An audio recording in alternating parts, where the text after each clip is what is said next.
Ajat the head at the jan loop. Ajat at the loop. Nakang dumi.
At ayun na nga po mga kakulitos. Narito na yung ating mga cradings na ilagay ko na.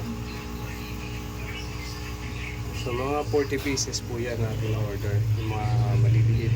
Yung mga kasama na siyang maliliit na isda. Para pakainin daw yung mga kiti-kiti. At yung ating daddy cradings ay nandiyan. Ayun. At si mami nandiyan, binili natin. Meron na siyang itlog, nandiyan siya. So yan na po yung ating mga cradings. Sana po mga lumaki silang lahat. Ayun, salamat po mga kulitos. Sana po yung magtagumpay ang ating crayfish farming. Actually magiging ano siya, cat and cray. Mag-aalaga po tayo ng catfish and crayfish. Kaya cat and cray. So, hello mga kulitos. Bye-bye. Peace.